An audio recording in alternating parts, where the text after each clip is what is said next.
ಶಿಗ್ಗಾವಿಯಲ್ಲಿ ಗೆಲುವಿನತ್ತ ಕಾಂಗ್ರೆಸ್ ಅಧಿಕೃತವಾಗಿ ಹೋಗ್ತಾ ಇದೆ. ಕಾಂಗ್ರೆಸ್ನ ಪಠಾಣ್ಗೆ 14,125 ಮತಗಳ ಗೆಲುವು. ಭರತ್ ಬೊಮ್ಮಾಯಿ ವಿರುದ್ಧ ಗೆಲುವಿನತ್ತ ಯಾಸಿರ್ ಪಠಾಣ್ ಮುನ್ನುಗ್ಗಿದ್ದಾರೆ. ಶಿಗ್ಗಾವಿಯಲ್ಲಿ ಗೆಲುವಿನತ್ತ ಕಾಂಗ್ರೆಸ್ ಅಧಿಕೃತ ಘೋಷಣೆಯೊಂದು ಬಾಕಿ ಉಳ್ಕೊಂಡಿರುವುದು. ಯಾಕಂದ್ರೆ 14,125 ಮತಗಳ ಲೀಡನ್ನ ಕಾಂಗ್ರೆಸ್ನ ಅಭ್ಯರ್ಥಿ ಯಾಸಿರ್ ಪಠಾಣ್ ಗಳಿಸಿದ್ದಾರೆ. ಕಳೆದ ಬಾರಿ ಕೂಡ ಬೊಮ್ಮಾಯಿ ವಿರುದ್ಧವಾಗಿ ಸ್ಪರ್ಧೆಯನ್ನ ಮಾಡಿದ್ರು, ಸೋಲನ್ನ ಕಂಡಿದ್ರು. ಅದಾದ ನಂತರದಲ್ಲಿ ಈ ಬಾರಿಯ ಚುನಾವಣೆಯಲ್ಲಿ ಅವರಿಗೆ ಮತ್ತೆ ಟಿಕೆಟ್ ಅನ್ನ ಕೊಡಬೇಕಾ ಬೇಡವಾ ಅನ್ನುವಂತಹ ಚರ್ಚೆ ಕಾಂಗ್ರೆಸ್ ಪಾಳ್ಯದಲ್ಲೇ ಇದ್ರೂ ಕೂಡ ಡಿ.ಕೆ. ಶಿವಕುಮಾರ್ ಅವರ ಪರವಾಗಿ ಬಲವಾಗಿ ನಿಂತ್ಕೊಂಡ್ರು, ಕೊಡಿ ಯಾಸಿರ್ ಪಠಾಣ್ಗೆ ಗೆಲ್ತಾರೆ ಅಂತ. ಸೊ ಅದರ ಪರಿಣಾಮವೋ ಅಥವಾ ಸಿದ್ದರಾಮಯ್ಯನವರು ಚಾಲೆಂಜಿಂಗ್ ಆಗಿ ಅಲ್ಲಿ ಹೋಗಿ ಒಂದಷ್ಟು ಕ್ಯಾಂಪೇನ್ ಮಾಡಿದ್ರ ಪರಿಣಾಮ ಕುರುಬ ಮತಗಳನ್ನು ಕೂಡ ಅಲ್ಲಿ ಕನ್ಸಾಲಿಡೇಟ್ ಮಾಡೋದಕ್ಕೆ ಸಹಕಾರಿಯಾಗಿದೆ ಅಂತ ಹೇಳಬಹುದು.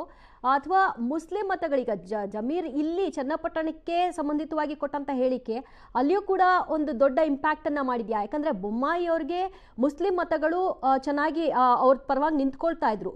ಅದು ಈ ಹಿಂದಿನ ಮೊದಲನೇದಾಗಿ ನಾನು ನಮ್ಮ ಶಿಗ್ಗಾಂವ್ ಸಾವನೂರು ಜನತೆಗೆ ಧನ್ಯವಾದ ಹೇಳಕ್ಕೆ ಇಚ್ಛೆಪಡ್ತೀನಿ. ನಮ್ಮ ಭಾರತೀಯ ಜನತಾ ಪಕ್ಷದ ಕಾರ್ಯಕರ್ತರುಗಳಿಗೆ ಎಲ್ಲ ಧನ್ಯವಾದ ಹೇಳಕ್ಕೆ ಇಚ್ಛೆಪಡ್ತೀನಿ. ಇವತ್ತು ಇಡೀ ಸರ್ಕಾರ ಬಂದು ಹಣದ ಹೊಳೆ ಸುರಿಮಳೆಯನ್ನು ಉಪೇಕ್ಷಿಸಿಕೊಂಡು ಇವತ್ತು ಕಾಂಗ್ರೆಸ್ ಪಕ್ಷ ಮುಂದೆ ಬಂದಿದೆ. ನಾನು ಯಾವತ್ತಿದ್ರೂ ಶಿಗ್ಗಾಂವ್ ಸಾವನೂರು ಜನತೆ ಒಳ್ಳೇದಾಗಲಿ, ಇನ್ನು ಅಭಿವೃದ್ಧಿ ಕೆಲಸಗಳು ಮುಂದುವರಿಲಿ ಅಂತ ನಾನು ಆ ದೇವರಲ್ಲಿ ಪ್ರಾರ್ಥನೆ ಮಾಡ್ತೀನಿ.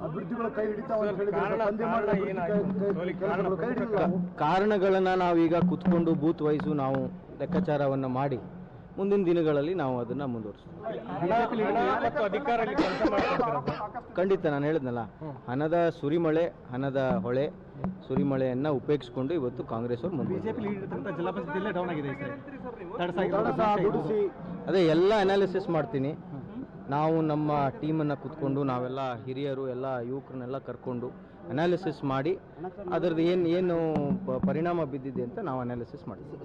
ಓಕೆ, ಅಭ್ಯರ್ಥಿ ಸೋಲೊಪ್ಪಿಕೊಳ್ಳುವಂಥದ್ದು ಈ ಸಂದರ್ಭದಲ್ಲಿ ಮತ್ತು ಆತ್ಮಾವಲೋಕನವನ್ನು ಮಾಡ್ಕೊಳ್ತೀವಿ ಅಂತಕ್ಕಂಥದ್ದು ಸಹಜ. ಪಕ್ಷಗಳು ಕೂಡ ಅದೇ ರೀತಿ ಆಗುತ್ತೆ.